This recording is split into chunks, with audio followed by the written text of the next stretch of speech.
Cameron.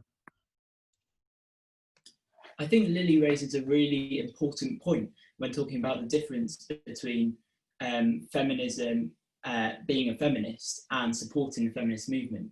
So I would consider myself a feminist in that I support women's rights wholeheartedly, but I do not support the feminist movement in its current form because of some of the things I already mentioned. So if the feminist movement, as it is, were to once again become more centered around championing rooting out sexism from society and ensuring that across the world, because remember in so many Middle Eastern, Asian countries, African countries, women they still don't have equal rights. I think it's important that the feminist movement gets back to that point. We are trying to get equality for women across the world, and we're trying to root out sexism from society rather than the witch hunting that we've seen.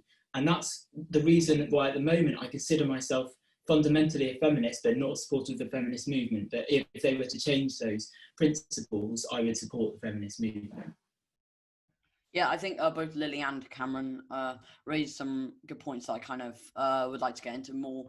First of all, Lily saying that equality is basic equality, because I think what's really important to remember is feminism is also like positive for men as well, which I think a lot of people forget, because I know Tommy likes to use this statistic quite a lot.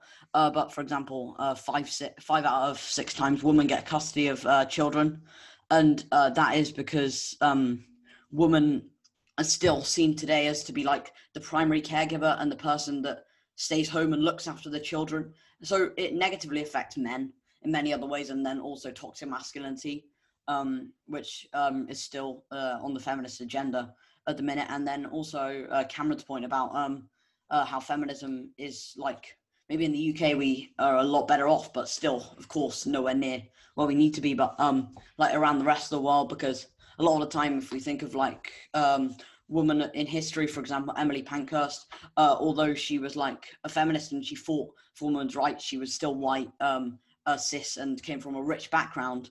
And that's the same with the in the top 10 billionaires. There's only one, which is Alice Louis Walton, who is again white, cis, and comes from the former richest man in America. So I think we forget that this movement is not just combating like feminism, but it needs to like not just combating inequality of the sexes, but like inequality full stop. Tommy. Yeah, just one thing you said there about